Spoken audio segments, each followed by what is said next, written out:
16번 문제입니다. 아래 제시문에서 설명이 나와 있고요. 문제를 봤더니 재무제표에 표시할 수 있는, 지금 밑에는 재무제표에 대한 설명인가 봐요. 그죠? 재무제표에 표시할 수 있는 계정 과목을 찾으시오. 계정 과목. 그러면 아래에서 설명하고 있는, 제시문에서 설명하고 있는 재무제표가 어떤 재무제표인지 여러분이 일단 찾아야 되는데요. 핵심 키워드를 한번 찾아봅시다. 일정 시점이라고 나와 있고요. 쭉 읽다 보니까 자산, 부채, 자본, 키워드가 다 나온 것 같아요. 일정 시점, 그리고 자산, 부채, 자본이 표시되는 재무제표. 그럼 우리 이 재무제표를 찾기 전에 재무제표 5가지 한번 나열해 볼까요? 재무제표 첫 번째, 뭐가 있죠? 그렇죠. 여러분이 자주 만나는 재무 상태표죠. 재무 상태표가 있고요. 두 번째, 재무 상태표와 세트로 같이 나오는, 그쵸? 항상 수능에서도 많이 등장하는 손익 계산서가 있죠.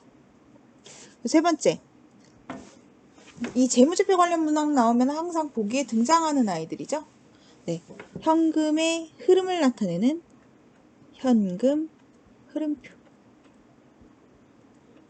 네 번째, 이번에는 기업의 순자산, 즉 자본의 변동 내역을 나타내는 자본 변동표.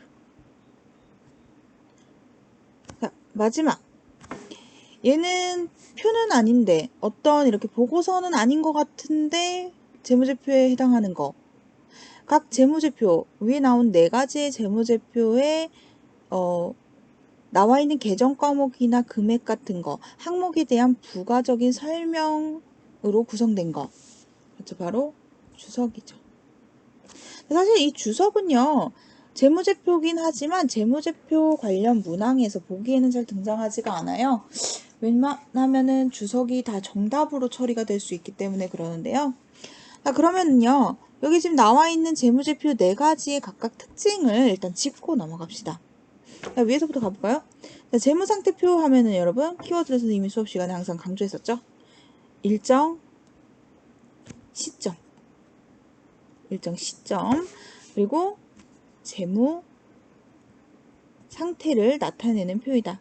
여기서 말하는 재무 상태는 자산, 부채, 자본을 뜻하죠. 다음 손익계산서.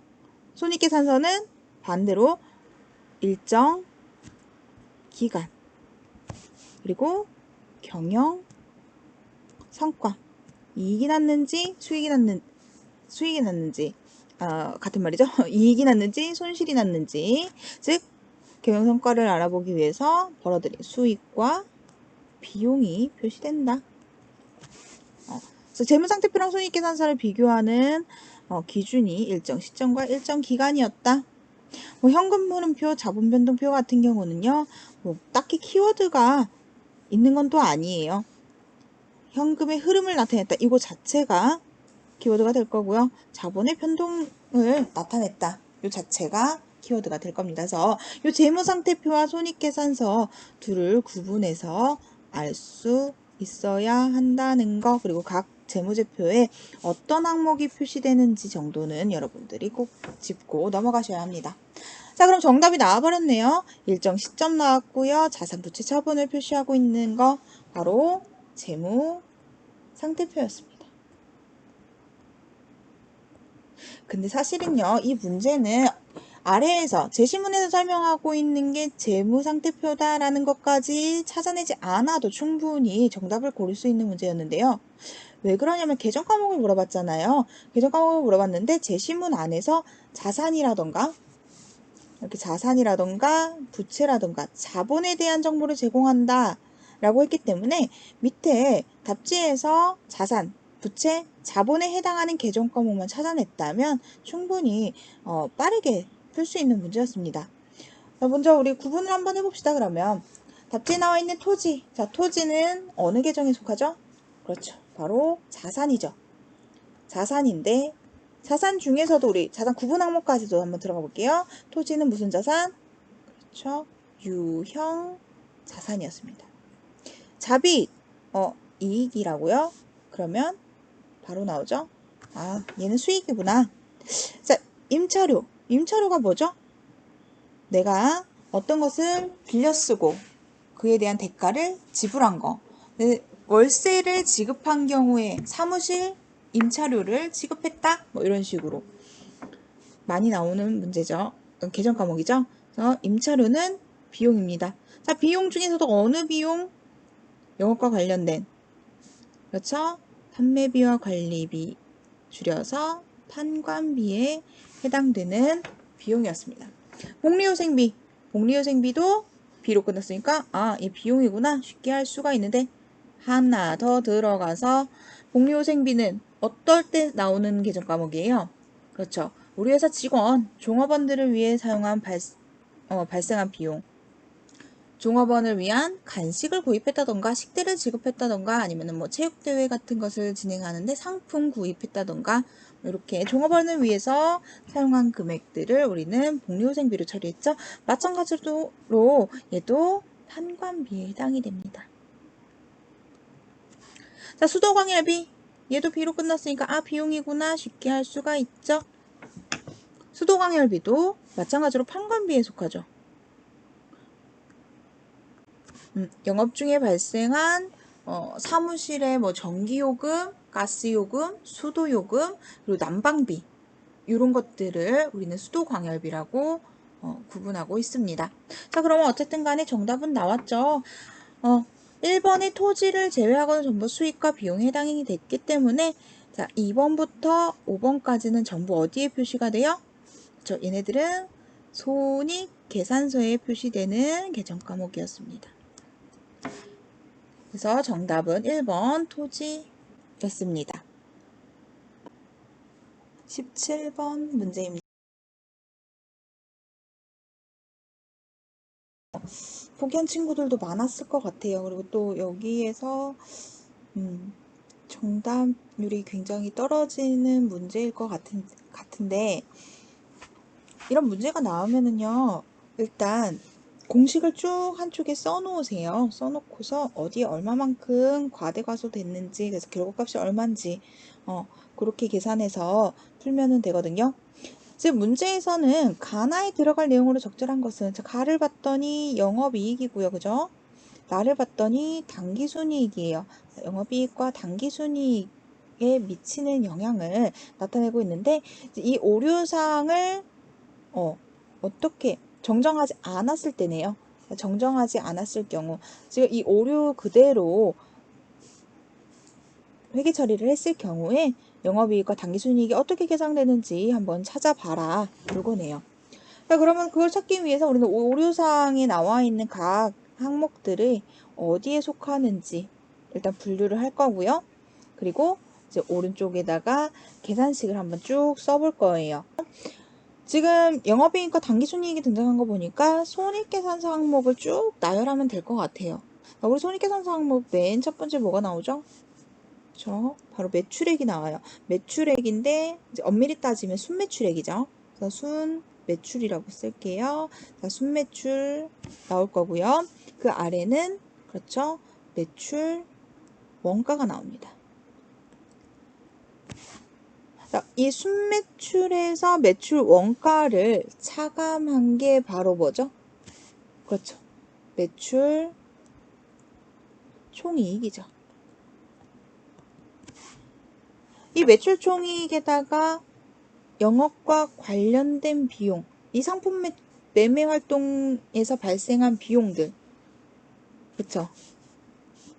판매비와 관리비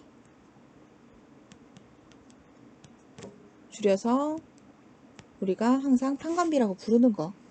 이 판매비와 관리비를 뺐더니 뭐가 발생하죠? 뭐가 계산되죠? 그렇죠. 영업 이익이 계산이 됩니다. 자, 이렇게 순매출, 즉 영업 수익에서 매출원가와 판매비와 관리비, 다시 말해서 영업 비용을 뺐더니 영업이익이 나오더라, 계산되더라. 네, 이렇게 영업과 관련된 수익과 비용을 계산했고요. 그 다음에는 영업과 관련 없는 수익과 비용을 계산해야겠죠. 뭐예요? 영업 외 수익, 그리고 영업 외 비용이 있죠.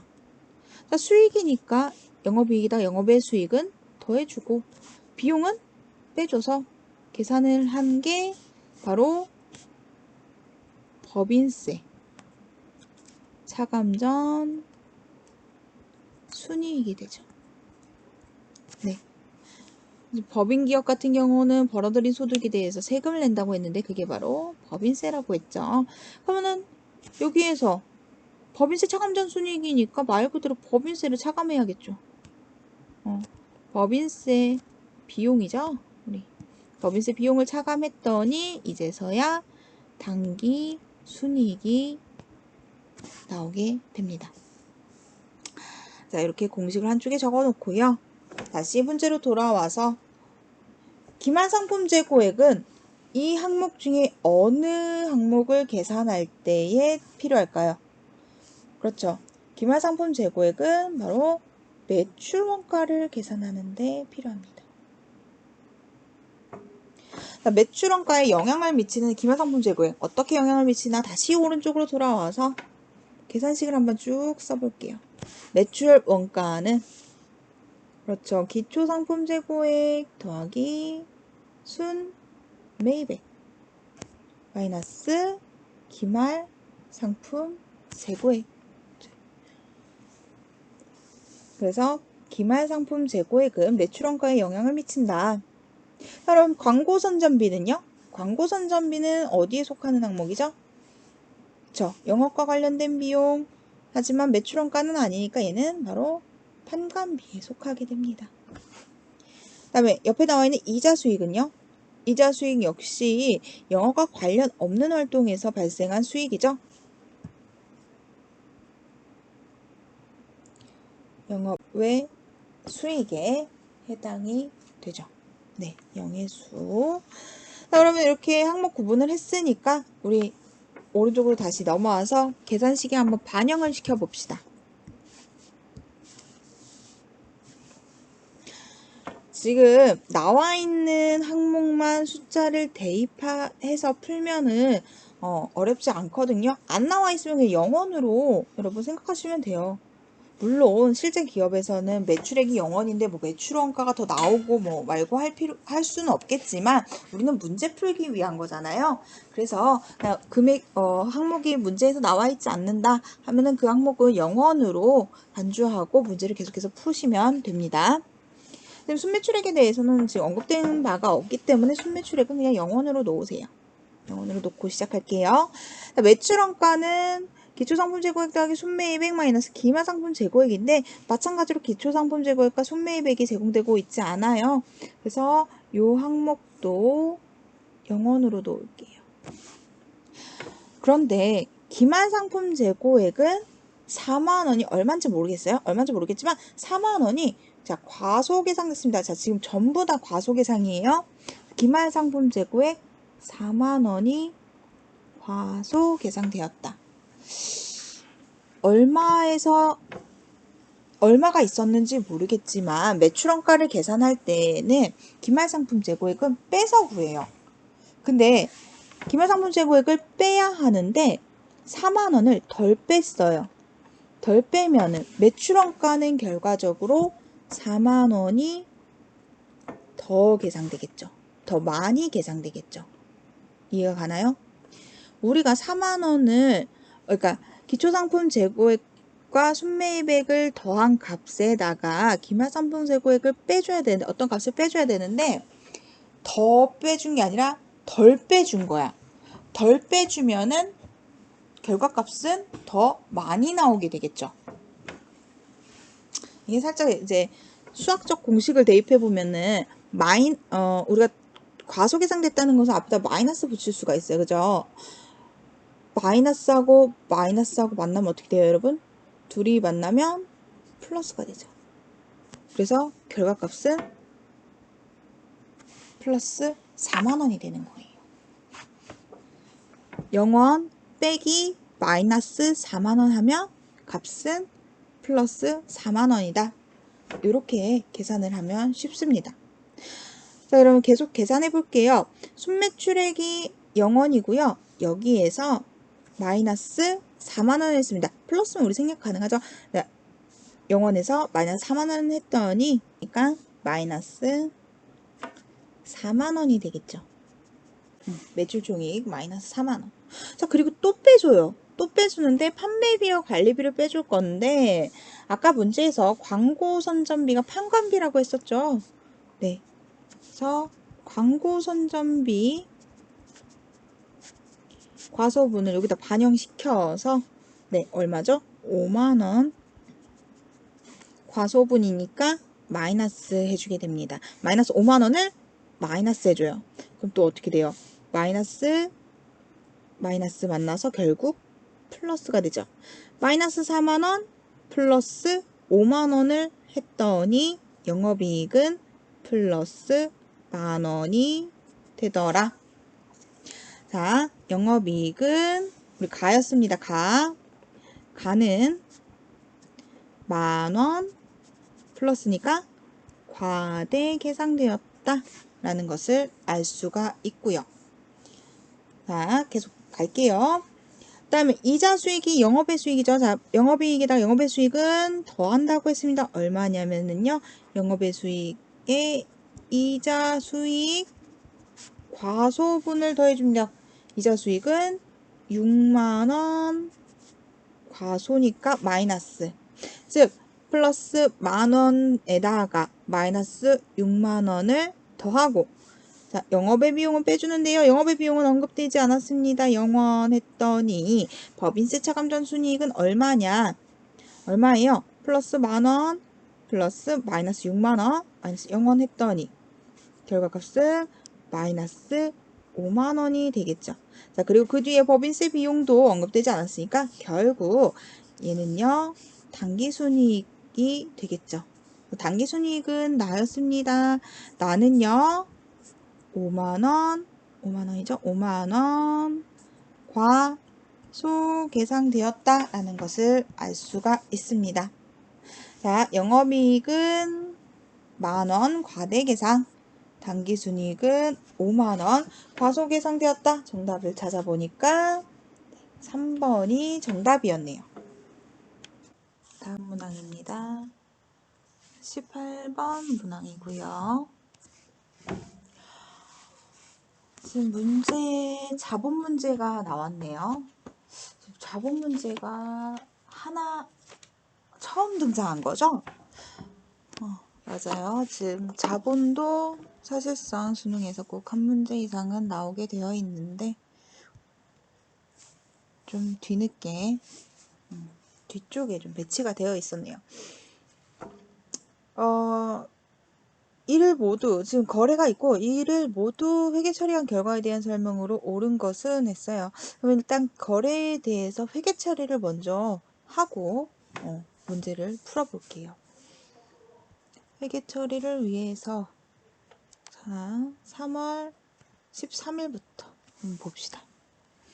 3월 13일 이익준비금을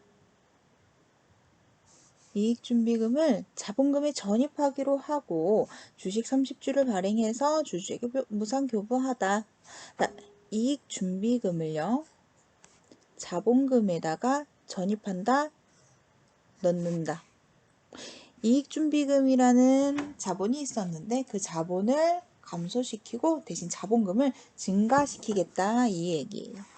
이익준비금도 자본 중에서도 이익여금에 속하기 때문에 자본의 감소는 차변. 그래서 우리는 차변에다가 이익준비금 15만원 쓸 수가 있고요. 대변에는 자본금 15만원 이렇게 분개할 수가 있겠습니다.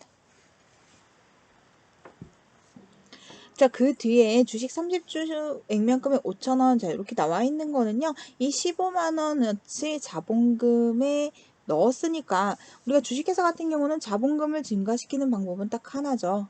주식을 발행하는 거. 그래서 그 발행에 대한 내용이 나와 있는 거고요. 그리고 주주에게 무상으로 교부하다 대가 없이 배부했다는 거예요. 그래서 이 경우는 우리가 이제 문자와는 상관없지만 이럴 경우를 우리는 무상증자다. 다시 말해서 무상증자는 자본의 변동이 발생하지 않는 거래가 되겠죠. 왜?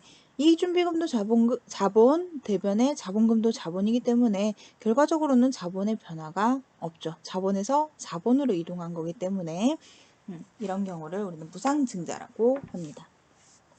계속해서 3월 이제 다음 거래 12월 15일 거래를 공개해 볼게요.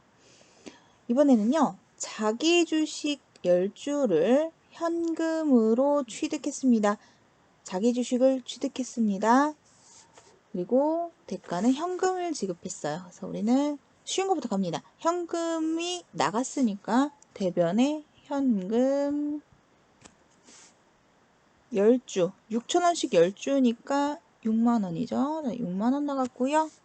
6만원어치 우리는 총 자기 주식을 구입했습니다. 자변에 자기 주식 6만원, 대변에 현금 6만원 이렇게 분배할 수가 있겠네요. 다음 12월 20일입니다. 20일 날 위에서 구입한 15일에 구입한 자기 주식 중 6주를 7,000원씩이죠. 한 주당 7,000원의 현금으로 처분했습니다. 자기 주식을 처분했기 때문에 내가 갖고 있던 차변에 갖고 있던 자기 주식은 대변으로 나갈 거고요. 자기 주식 대변으로 나가주고요.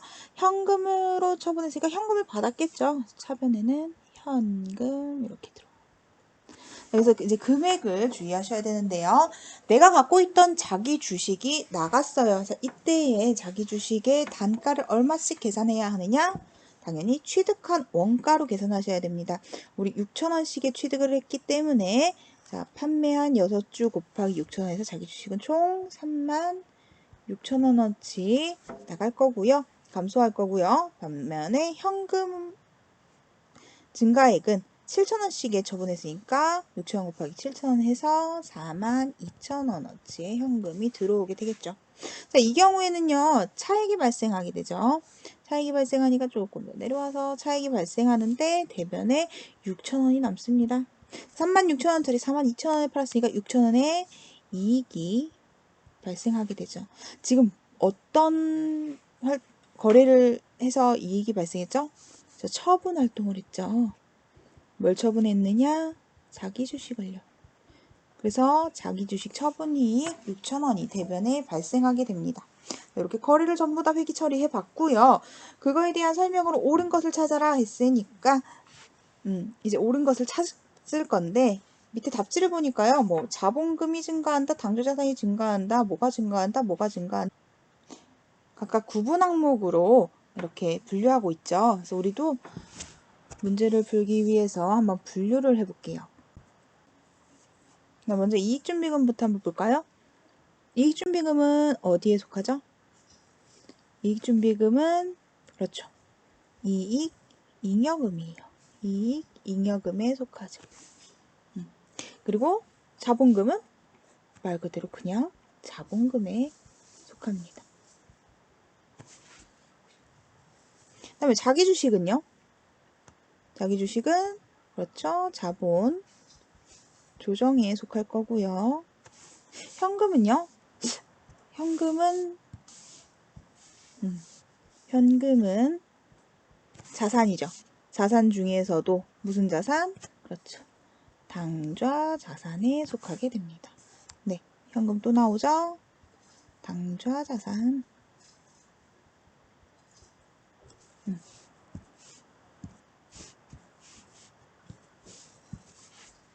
그 다음에 자기 주식 한 번 더 나옵니다. 자기 주식.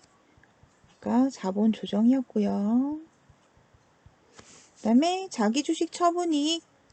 얘는 그렇죠. 자본 잉여금 항목이죠. 여러분 자본잉여금에 들어가는 세 가지 꼭 기억하고 있으라고 선생님이 수업 시간에 강조했었는데 기억나시나요? 주식 발행 초과금, 자기 주식 처분이익, 감자차익 요 세 가지의 계정 과목은 자본잉여금에 속하는 항목 계정 과목이다. 꼭 기억해 두셔야 되고요. 지금 선생님이 색깔을 조금 살짝 달리 했는데 혹시 눈치채셨나요?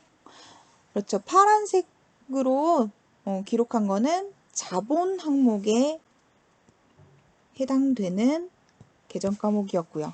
그죠? 그다음에 보라색으로 물론 지금 현금밖에 없지만 보라색으로 기록한 항목은 자산 항목입니다. 자, 이렇게 구분 지어서 표시한 이유를 조금 있으면 알 수 있을 거예요.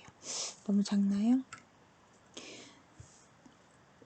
자, 이제 우리가 금액을 구해야 되니까 보니 하나로 싹 정리를 해볼게요.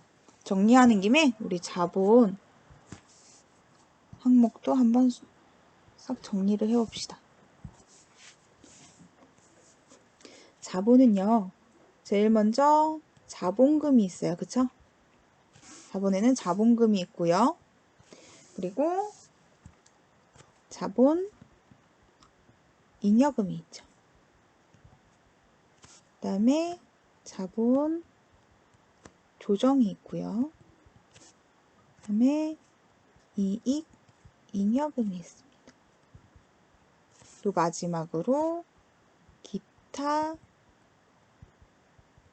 포괄손익 누계액이 있어요. 지금 이렇게 나열해서 쓴 이유는 위에 지금 자본 항목들이 많아서 이 자본 항목들이 각각 얼마만큼 증가하고 감소했는지 한눈에 보기 편하게 하기 위해서 지금 기록을 했거든요. 이렇게 해서 자본 총액에는 얼마만큼 변화가 있었는지 한번 봅시다. 자본금부터 봅시다. 자본금은 3월 13일 거래에서 한 번 발생했네요. 자, 3월 13일에서 대변에 15만원이 발생했습니다. 대변에 15만원 발생했다는 것은 자본이니까 대변에 발생한 거는 증가액을 뜻하죠. 그래서 자본금이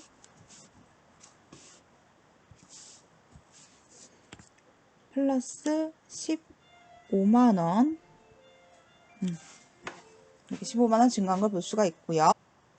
자본잉여금은 12월 20일 대변에 자기주식 처분이익 6천원 이렇게 발생한 걸 볼 수가 있어요. 그래서 자본잉여금은 마찬가지로 대변에 발생해서 플러스 6천원 이렇게 6천원 증가했고요. 자본 조정 항목은 뭐가 있었죠? 그렇죠. 여기 자기주식 6만원하고 12월 20날에 자기주식 36,000원. 지금 같은 경우는 다른 변에 있기 때문에 각 금액을 6만원에서 36,000원을 빼주면 얼마가 남죠? 그렇죠? 차액이 24,000원이죠. 그런데 24,000원인데 증가해요, 감소해요?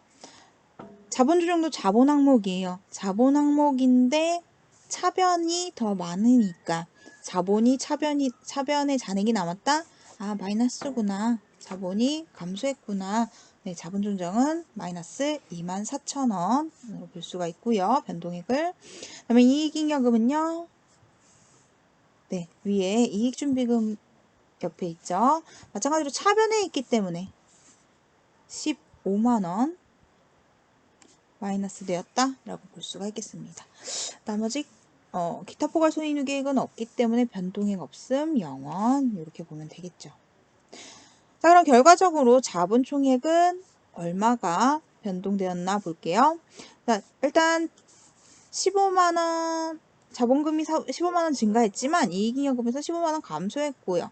자본잉여금이 6천원 증가하고 자본조정이 24,000원 감소했기 때문에 결과적으로 마이너스 18,000원 다시 말해서 18,000원 감소했다 라고 볼 수가 있습니다. 자, 그러면은 하고 남은 항목이 현금이죠.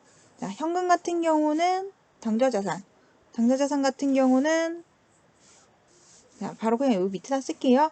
지금 차변에 12월 20날 차변에 42,000원 있고요. 12월 15일날 대변에 6만원이 발생했네요. 대변이 더 크네요.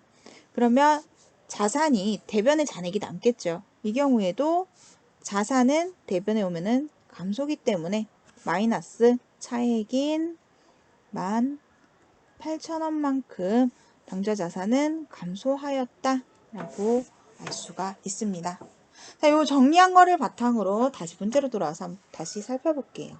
봤더니 답지 1번 자본금이 126,000원 증가한다. 자본금은요? 아니요. 자본금은 15만원 증가했습니다. 당좌자산이 102,000원 증가한다. 아니죠. 18,000원 증가도 아니고요. 감소했습니다. 자본잉여금이 6,000원 감소한다. 감소가 아니라 증가네요. 증가. 네, 증가했고요. 자본총액이 18,000원 감소한다. 네, 자본총액 18,000원 감소한 걸 알 수가 있네요. 그래서 4번이 정답이었고요. 자, 5번까지 그래도 볼게요. 이익잉여금이 144,000원 감소한다. 이익잉여금은 네, 15만원 감소한 걸 알 수가 있었습니다. 19번 문항은요. 매출채권의 이제 대손에 관한 문제예요. 그래서 이렇게 대손 관련한 문항도 항상 한 문제 이상은 꼭 나오니까 기본 개념 정리를 여러분들이 꼭 하고 넘어가셔야 합니다. 문제 풀기에 앞서서 선생님이 여기 나와 있는 대손 충당금, 대손 상각비, 그리고 외상매출금 계정까지 해가지고 각 계정이 이렇게 총계정 원장 형식으로 나왔을 때 그 총계정 원장 안에 있는 그 계정 안에 있는 각 항목들, 계정 과목들이 뭘 의미하는지 그거에 대해서 잠깐 설명을 먼저 하고 문제를 풀어보도록 하겠습니다. 자, 먼저 외상매출금 계정부터 설명을 해볼게요. 외상매출금은 자산이죠, 여러분. 자산이기 때문에 차변이 증가, 대변이 감소해요. 그렇다 보니까 자산은 항상 기말 결산 때 2월을 합니다. 남은 잔액을 다음 연도로 보내는 작업을 하죠. 항상 차기 2월로. 그러다 보니까 매년 시작할 때에는 1월 1일이 되겠죠. 기초 1월 1일에는 전기 2월 이렇게 해서 시작을 하게 되죠. 그래서 전기 2월이 의미하는 것은 작년에 거래하고 남은 잔액이 넘어온 금액. 그래서 단기의 기초 금액이 됩니다. 기초 잔액이 되는 거죠. 자, 그리고 외상매출금 계정 차변에 또 올 수 있는 게 바로 매출 계정이에요. 이 매출 계정 과목은 선분법을 했을 때 나오는 거고, 만약에 이제 선분법을 활용하지 않았다면 보통 상품 계정이 오겠죠. 근데 우리 수능은 웬만하면은 선분법을 활용하고 있기 때문에 매출로 한번 써봤어요. 자, 매출은요, 단기에 이제 상품을 외상으로 매출한 금액이 되겠죠. 그래서 매출이 의미하는 것, 외상매출금 계정 차변의 매출이 의미하는 것은 단기에 외상매출금 발생액이 되는 거예요. 외상매출금 증가액이라고도 하겠죠. 그래서 외상매출금 계정 차변에 있는 기초잔액 빼고는 전부 다 외상매출금 단기 발생액이다 라고 이해를 하시면 좋을 것 같아요. 그런데 외상매출금 계정 차변에 매출이 오기도 하지만 대변에도 옵니다. 그 의미는 무슨 뜻이에요? 외상매출금을 감소시켜줬는데 그 상대 계정 과목이 매출이다. 이거 매출했었는데 물건에 하자가 있어서 반품돼서 들어왔다? 하니 반품되어 들어오진 않고 내가 값을 깎아줬다? 애누리. 외상매출금 대금을 월말에 갚기로 했지만 예상보다 약속된 날짜보다 미리 일찍 갚아줬다? 그래서 나는 그 값을 깎아줬다? 할인. 이런 경우에는 외상매출금 계정 대변의 매출로 기록되죠.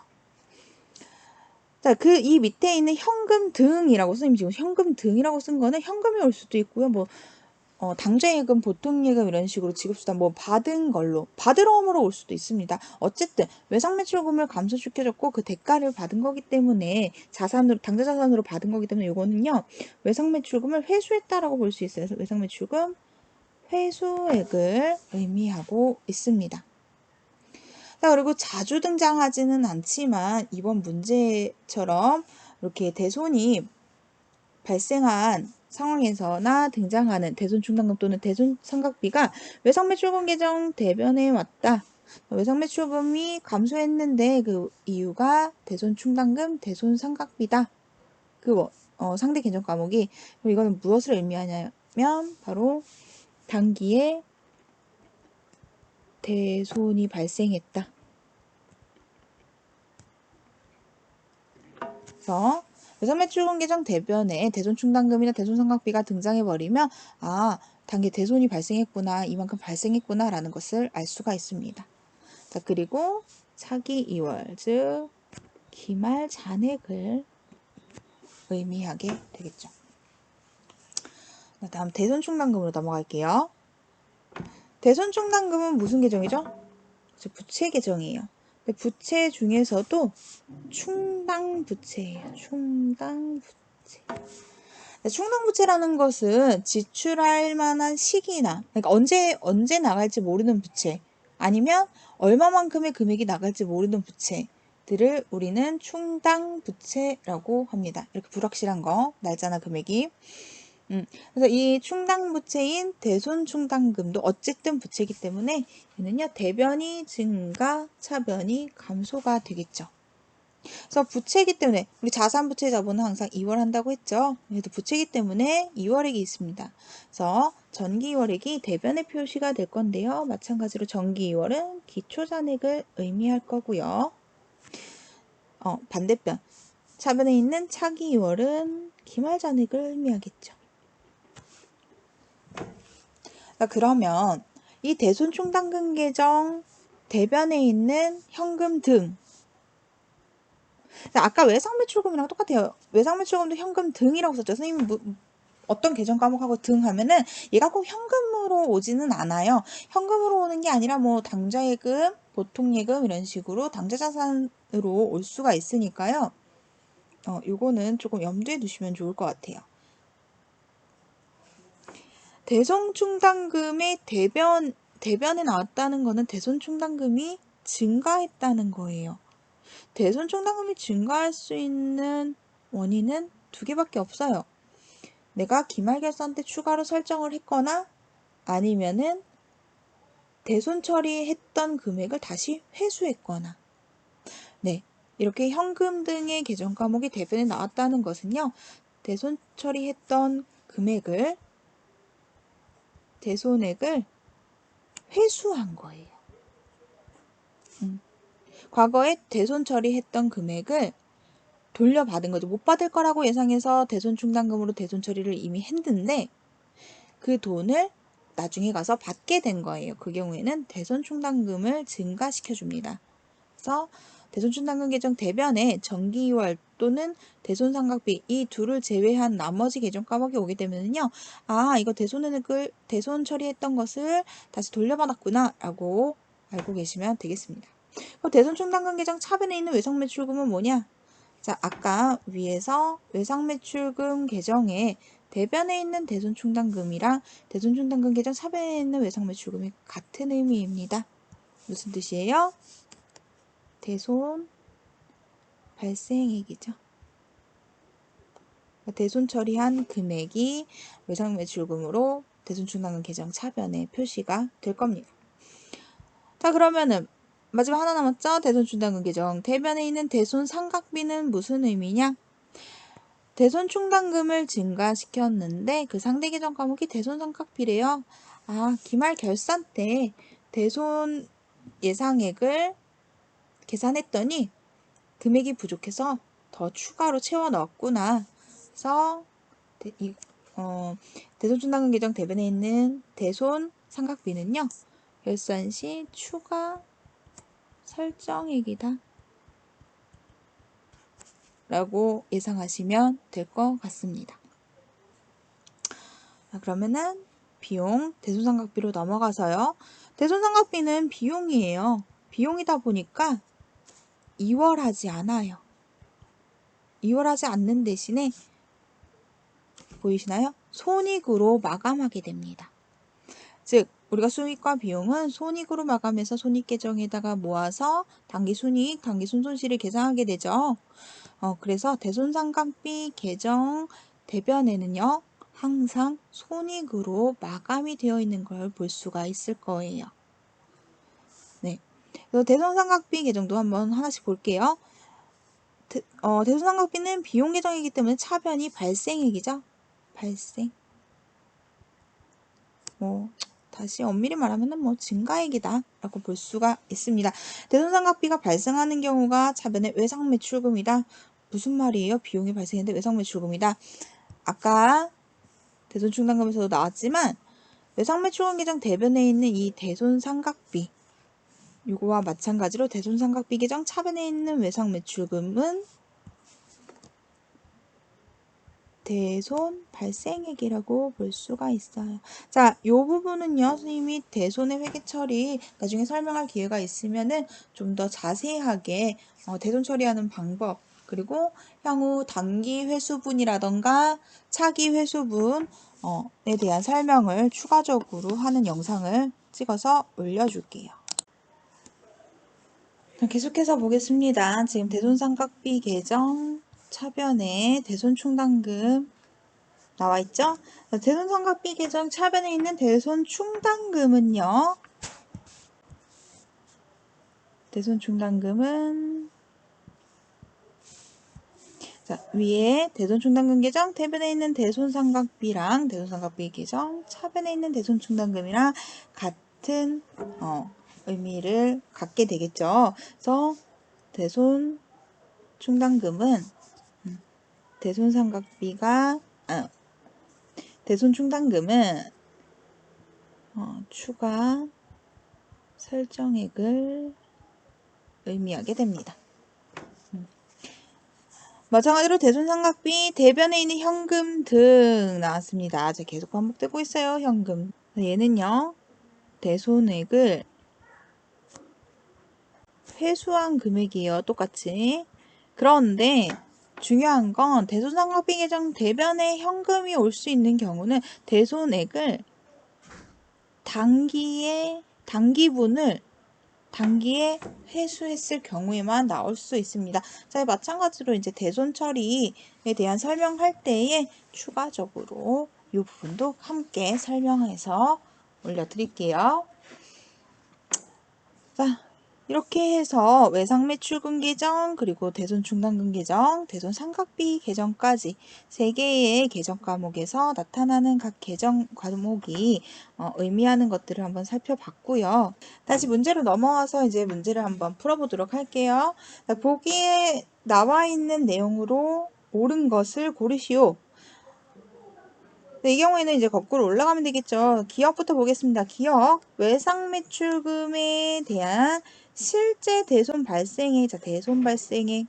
지금 총계정 한장이 대손충당과 대손상각비만 나와 있기 때문에 우리 아까 기록한 것 중에서 이 2개의 계정만 비교해서 찾아보도록 할게요. 실제 대손 발생액 대손충당금 계정 차변에 외상매출금이 바로 대손 발생액을 의미합니다. 그리고 대손상각비 계정 차변의 외상매출금 역시 대손 발생액을 의미하죠. 그래서 대손충당금 계정 차변의 외상매출금이라고 쓰여져 있는 이 2개의 금액, 대손상각비 계정의 하나의 금액 다 더했더니 총 금액이 그렇죠. 39,000원이 맞습니다. 자, 니은 볼게요. 손익계정에 대체되는 대손상각비. 자, 손익계정에 대체된다. 무슨 말이에요? 손익으로 마감된 금액은 19,000원이다. 네, 대손상각비 계정은 비용이기 때문에 이렇게 손익이라고 마감한다고 했어요. 자, 그러면 대손상각비 계정 대변에 나올 건데요. 대변에 12월 31일 결산일이죠. 결산일에 요 X, 요 부분이 바로 우리 손익이라는 것을 알 수가 있죠. 그래서 니은 손익계정이 대처되는 대손상각비 19,000원 정답입니다. 디귿 볼게요. 디귿은요. 7기말 2월 시산표에 표시되는 대손충당금 2월 시산표에 여러분 어떤 내용이 표시가 되죠? 2월 시산표에는요. 차기 2월 되는 금액만을 모아놓은 시산표를 우리 2월 시산표라고 해요. 그래서 다시 말해서 자산, 부채, 자본이 2월 시산표에 나타나게 되죠. 그러면 대손충당금의 기말 잔액을 물어보는 것과 같은 말이죠. 대손충당금의 기말 잔액. 다시 말하면 대손충당금의 차기 2월 금액 얼마니? 차기 2월은 12,000원이네요. 정답은 기역과 니은이 있는 3번이 정답. 마지막 20번 문항입니다. 20번 문항은 지금 재고자산 문제인데요. 재고자산 문제도 수능에서 항상 한 문제 이상은 나오는 필수 문제이니까요. 재고자산에 대한 개념 정리 꼭 하고 시험 보러 가시기 바랍니다. 20번 문항도요. 이를 통해 알 수 있는 내용으로 옳은 것은 지금 앞에서 계속 나왔던 유형이랑 비슷하게 나왔는데요. 이럴 경우에는 항상 답지를 먼저 보고 제시문으로 올라가서 정답을 찾는 식으로 문제를 풀라고 선생님이 얘기했었죠. 하지만 어쨌든 우리는 지금 해설 강의이고 문제를 풀이하는 중이기 때문에 제시문을 먼저 분석해 보도록 할게요. 제시문에는 상품 관련 자료하고 손익계정 지금 두 개의 자료가 나와 있는데 먼저 상품 관련 자료를 살펴볼게요. 상품 관련 자료 첫 번째는 기초상품 재고 해가지고 50개. 기초상품의 수량은 50개가 있었고 개당 단가는 1,000원이었습니다. 그러면 우리는 이걸 가지고 기초상품 재고액을 구할 수가 있겠죠. 총 기초상품 재고액은 5만원이 있었구나 라는 것을 알 수가 있습니다. 다음 기말상품 재고 자료도 한번 살펴볼게요. 먼저 장보 재고 수량이 나와 있는데 장보 재고 수량은 총 100개가 있었대요. 단가는 역시 1,000원이었기 때문에 장부상 기말상품 재고액은 10만원이었구나. 여기까지는 우리 굉장히 수월하게 문제를 분석할 수가 있었고요. 그 다음에 실제 재고 수량이 나와 있는데 XX개 비어있네요. 비어있으면 채워야겠죠. 지금 장부 재고 수량이 나와 있고 실제 재고 수량이 나와 있다는 것은 우리가 실제로 재고 조사를 했더니 장부상에 나와 있는 100개보다 실제 재고가 적다라는 것을 발견한 거예요. 그래서 우리가 이렇게 실제 재고 수량과 장부 재고 수량의 차이가 발생하면은 그 차이분을 감모분이라고 하죠. 감모. 줄어든 거 재고가.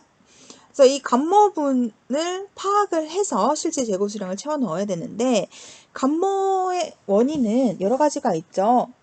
정상적으로 예를 들어 선생님이 수업 시간에 라면 같은 것도 예를 들었고 휘발유 같은 것도 예를 들었는데 우리가 장사를 하려고 사과 장사를 할까요? 사과 장사를 하는데 창고에다가 사과를 이렇게 쌓아놨는데 영업하고 나서 이제 나중에 보니까 매년 1년에 한 10박스씩은 사라지더라. 썩어서 못 팔게 되든 아니면은 와서 쥐가 갉아먹든 이런 식으로 벌레 먹든 해가지고 한 10박스씩은 1년에 매년 평균적으로 못 팔게 되더라. 이거는 우리 매출한 걸로 보자. 매출원가에 가산하자. 자, 이런 것을 우리는 정상감모라고 하죠. 그래서 정상감모분은 매출원가에 가산해주는 매출원가에 가산해주는 걸로 배웠습니다. 반면에 매년 10박스씩은 평균적으로 사라지는데 올해는 유난히 3박스가 더 사라진 거예요. 그러면 그 3박스는 어떻게 처리하느냐? 얘는 예외적인 거다. 비정상 감모이다. 라고 간주해서 이 비정상 감모분은 어떻게 처리하느냐? 바로 지금 아래에 손익계정에 나와 있는 재고자산 감모 손실이라는 비용으로 손실이죠. 비용으로 인식을 하게 됩니다. 그러니까 비정상 감모와 정상 감모를 여러분들이 구분해서 정상 감모분은 매출원가에 가산하고 비정상 감모분은 재고자산 감모 손실이라는 영업 외 비용이에요. 영업 외 비용에 속한다는 거 꼭 기억해 두시면 되겠고요. 자, 그러면 여기서 비정상 감모 수량을 여러분들이 알 수가 있어요. 어떻게 하느냐? 지금 재고자산 간모손실 옆에 금액이 나와 있죠? 4,000원. 이 4,000원은 어떻게 구한 거예요? 수량 몇 개인지 몰라요? 몇 개인지 모르겠지만 수량 몇 개 곱하기 금액. 자, 금액은 이때 장부 단가 1,000원으로 갑니다. 1,000원을 했더니 4,000원이 됐다. 아, 즉 비정상 간모 수량은 4개이구나 라는 것을 알 수가 있습니다. 자, 비정상 간모 수량 4개, 간모 수량 6개. 다시 말해서 간모 수량은 10개라는 것을 알 수가 있어요. 자, 그러면은 장부 재고 수량이 100개였으니까 간모 사라진 게 줄어든 게 10개면은 실제 재고 수량은 몇 개예요? 90개라는 것을 알 수가 있게 되죠. 그 다음에 순실현 가능 가치가 나와 있습니다. 순실현 가능 가치가 800원이래요. 순실현 가능 가치 800원. 순실현 가능 가치는 우리가 이거를 실제로, 그러니까 물가가 하락한 거예요. 하락해서 원가보다도 내가 구입했을 때 장부상의 단가보다도 상품의 가치가 하락한 경우를 이제 그 금액을 나타낸 게 순실현 가능 가치인데요. 그렇게 되면은 나는 이걸 내다 팔아도 어쨌든 손실을 입게 되잖아요. 그래서 그 손실을 우리는 뭐라고 하냐면 재고자산 평가 손실이라고 합니다. 평가 손실이라고 하는데 얘도 마찬가지로 매출 원가에 더해줍니다. 자, 지금 매출원가에 더해주는 거 정상간모분과 재고자산 평가손실액은 매출원가에 더해준다는 것도 꼭 기억하고 가시고요. 평가손실액 구하는 방법을 오른쪽에 넘어와서 좀 잠깐 써볼게요. 자, 재고자산 평가손실액을 구하는 방법은요. 말 그대로 내가 실제 갖고 있는 것을 팔았을 때의 금액과 현재 그 하락한 가치, 순실현 가능 가치로 팔았을 때 금액과의 차액이 내가 손실을 보는 거잖아요. 그래서 식으로 써보면 실제 재고 수량에서 곱하기 장부 단가를 구하고 그 다음에 실제 재고 수량의 순실현 가치 곱한 값을 빼줘요. 자, 이 두 개의 값을 빼주면 평가 손실액이 계산되게 됩니다. 근데 우리 이거를 간단하게 다시 정리할 수가 있습니다. 자, 어떻게 정리할 수가 있어요? 지금 실제 재고 수량이 둘이 중복되죠. 실제 재고 수량이 중복되기 때문에 이 중복분을 빼주는 거예요, 밖으로. 이제 수학이랑 비슷한데요. 이 식을 다시 써주면 실제 재고액을 먼저 쓸까요? 실제 재고 수량 곱하기 남아있는 장부 단가 마이너스 순실현 가치. 이렇게 공식을 간단하게 바꿔 쓸 수 있습니다. 자, 그럼 이거 마저 구하고서 넘어가도록 할게요. 실제 재고 수량은 몇 개예요? 실제 재고 수량은 90개입니다. 90개. 곱하기 장부 단가는 1,000원이에요. 1,000원 마이너스 순실현 가치 800원. 자, 이렇게 하면 결국 90개 곱하기 200원이 되겠죠. 따라서 평가 손실액은 총 18,000원이다 라는 것을 알 수가 있습니다. 자, 18,000원 구해놓은 거 체크하고 일단 여기 둘게요.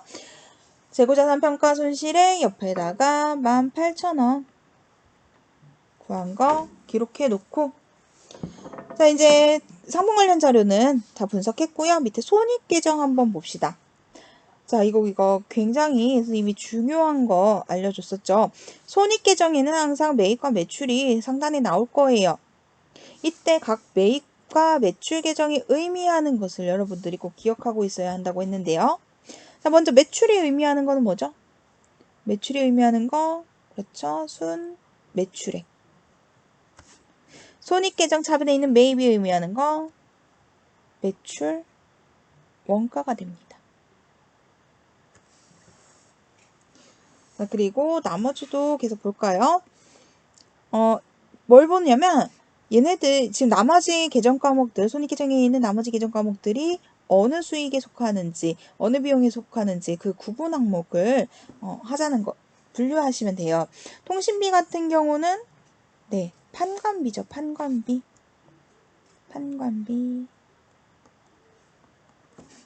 이자 수익은요? 이자 수익은 영업과 관련 없으니까 영업 외 수익.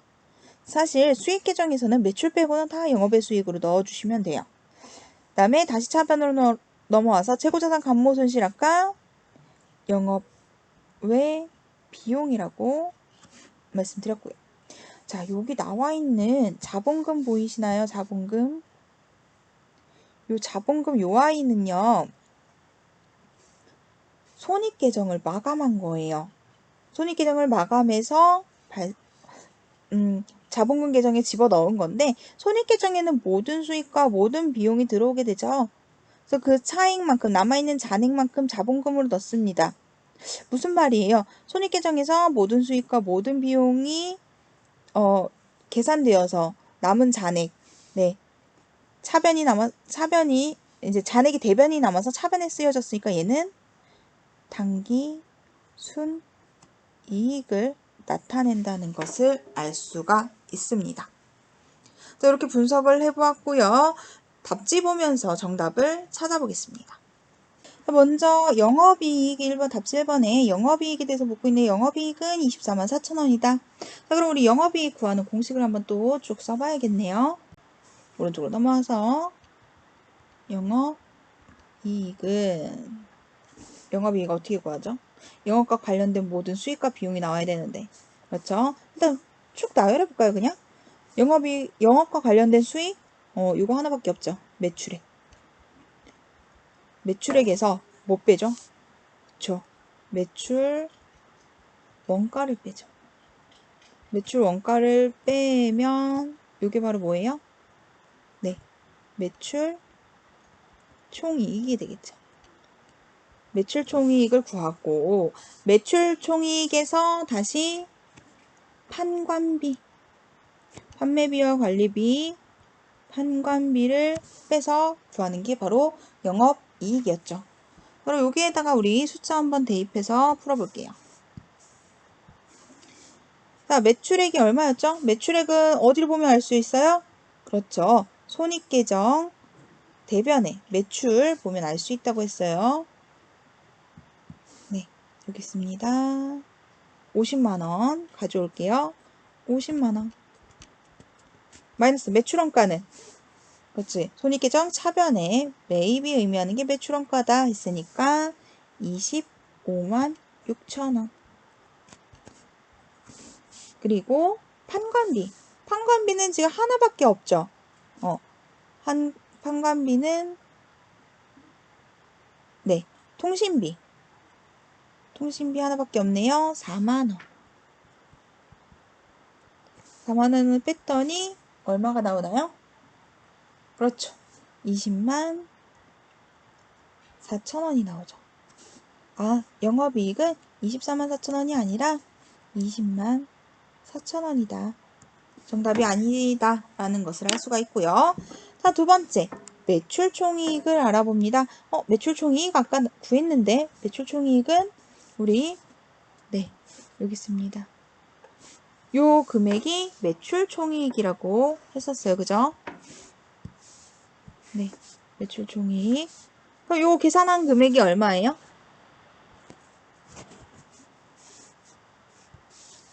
계산한 금액이 그렇죠. 244,000원이 되겠죠. 그래서 매출 총액은 264,000원이 아니라 244,000원이더라. 다음으로 넘어가겠습니다. 답지 3번. 단기 상품 순매입액을 구하래요. 순매입액. 자, 순매입액을 구하려면 다시 공식을 한번 또 써야겠네요. 순매입액을 구하려면 지금 자료에는 없어요. 그죠? 순매입이 들어가는 공식을 찾아내면 되겠죠. 공식 매출 원가죠. 매출 원가는 기초상품 재고액 더하기 순매입액 마이너스 기말상품 재고액입니다. 자, 그런데 여러분 여기에서 중요한 게요. 주의할 점이 있어요. 지금 여기 나와 있는 매출원가 공식은요. 이 공식은 장부상이에요. 장부상 매출원가. 다시 말하면 기말상품 재고액이 장부 재고 금액만 반영된 거죠. 그래서 여기까지가 장부상 매출 원가고요. 여기에다가 플러스 지금 실제 재고 수량이 달랐어요. 다시 말해서 감모가 발생했기 때문에 정상 감모분을 매출원가에 더한다고 했었죠. 또 하나 더 손실은 가능 가치 때문에 평가 손실이 발생했는데 이 평가 손실 또한 매출원가에 가산한다고 했습니다. 이 두 개가 모두 다 더해져야 돼요. 다시 장부상 매출원가인 장부상 매출원가를 여기다 쓰면 헷갈릴 것 같으니까